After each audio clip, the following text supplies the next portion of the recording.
Di sini saya akan menyampaikan hasil tes psikologi kepada siswa. Mengapa saya harus menyampaikan tes ini? Karena agar siswa dapat mengetahui dan memahami potensi-potensi apa saja yang ia miliki dan bidang apa saja yang ia minati. Dengan begitu, siswa lebih mudah menentukan pilihan jurusan apa yang ia minati atau pekerjaan apa yang ia inginkan dan pilihan lainnya.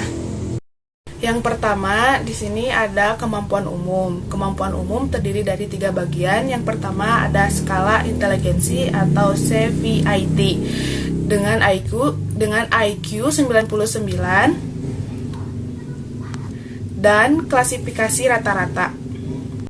Nah, untuk mengukur kemampuan umum kita menggunakan skala inteligensi atau CVIT atau Culture Fire Intelligence Test merupakan salah satu tes inteligensi yang sering digunakan oleh psikolog.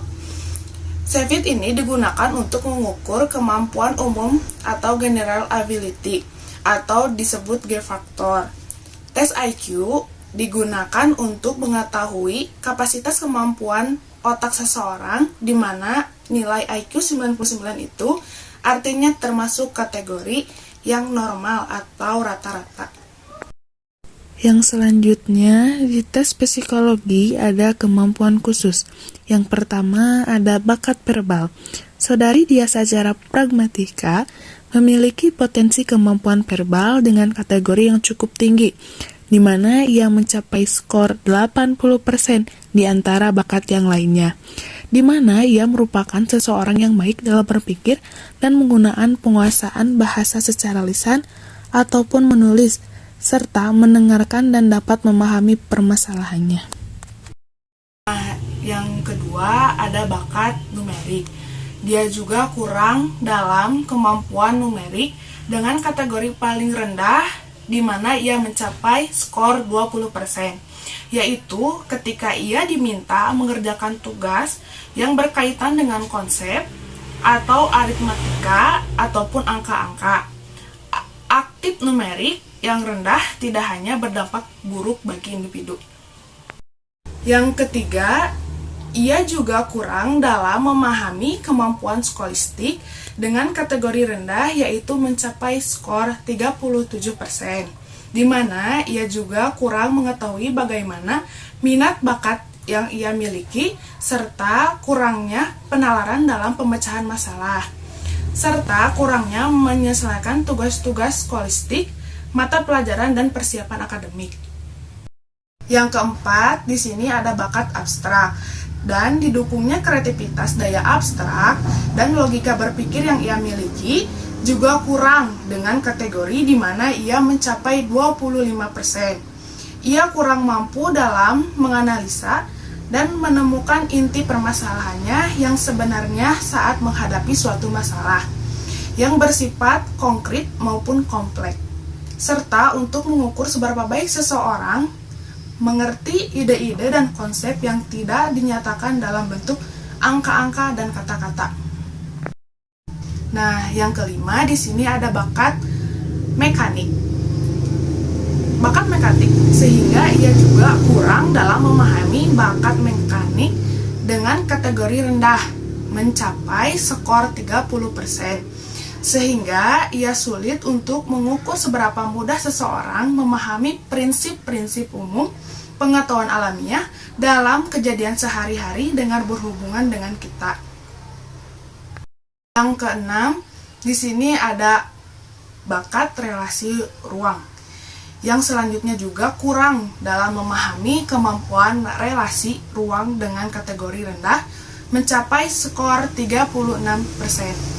di mana ia sulit dalam mengamati, menceritakan pola 2 dimensi maupun berpikir dalam 3 dimensi. Nah, yang terakhir di sini ada bakat kecepatan atau ketelitian klasikal.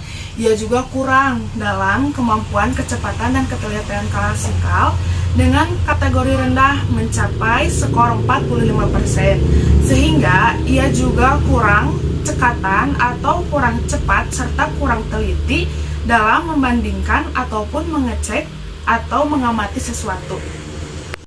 Di tes psikologi juga ada minat jabatan. Yang pertama ada bidang minat.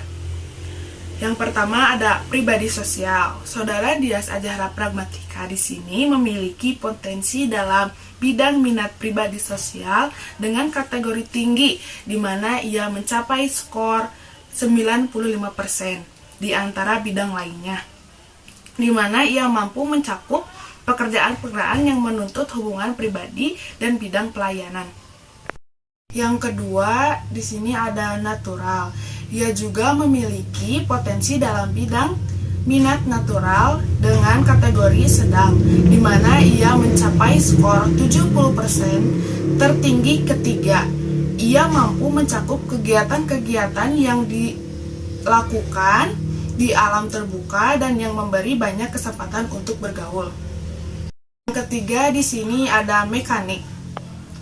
Namun di sini ia kurang dalam bidang minat mekanik dengan kategori rendah, di mana ia mencapai 20%. Ia kurang memahami tentang bidang kegiatan yang mempersyaratkan pemahaman mekanika dan bidang pemesinan.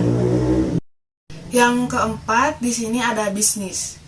Yang selanjutnya ia juga kurang dalam bidang minat bisnis dengan kategori rendah, di mana ia mencapai skor 40%. Ia kurang memahami tentang berbagai kegiatan penjagaan dalam arti yang luas. Yang kelima, di sini ada bidang seni, di mana dalam bidang minat seni dengan kategori sedang mencapai angka 50%. Ia cukup menguasai tentang bidang kesenian seperti musik, sastra, dan jenis kesenian lainnya.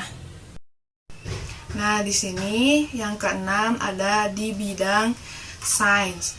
Di bidang selanjutnya dalam bidang minat sains dengan kategori sedang mencapai skor 60%. Ia mencakup memahami bidang yang berkaitan dengan pemahaman dan manipulasi lingkungan fisik dan kehidupan kita. Yang kedua, di sini ada tipe minat. Yang pertama ada verbal. Saudara Dias juga dalam tipe minat verbal dengan kategori tinggi mencapai skor 80%. Yang tipe minat yang ditandai oleh penekanan pada penggunaan kata-kata dari suatu dunia kerja, baik lisan maupun tulisan, baik untuk tujuan pelayanan maupun responsif. Yang kedua, manipulatif. Yang selanjutnya dalam tipe minat manipulatif dengan kategori sedang mencapai skor 50%, yaitu apabila pekerjaan itu menuntut syarat penggunaan tangga di mana individu mengalami kepuasan bekerja dengan benda ataupun objek-objek. Yang ketiga ada kognitif. Dalam tipe minat kognitif, ia kurang dengan kategori rendah mencapai skor 40%, sehingga ia sulit dalam proses berpikir, termasuk mengingat, pemecahan masalah, serta dalam pengambilan keputusan. Yang terakhir di sini ada tingkat minat. Yang selanjutnya ia juga kurang dalam tipe tingkat minat dengan kategori paling rutin, yaitu mencapai 10%. Ia juga sulit dalam menentukan minat dan bakat yang ia miliki untuk kedepannya. Untuk interpretasinya, Saudari Dias memiliki tingkat kecerdasan normal atau rata-rata yang sama dengan remaja seusianya. Dia cukup mampu mempelajari hal baru, namun memiliki daya ingat yang sedikit rendah.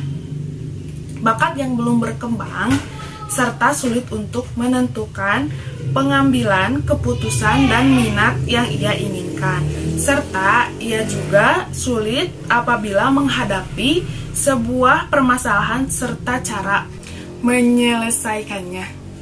Nah, untuk yang terakhir di sini ada rekomendasi di mana ia memiliki peluang keberhasilan studi hingga ke jenjang D3, S1 maupun S2.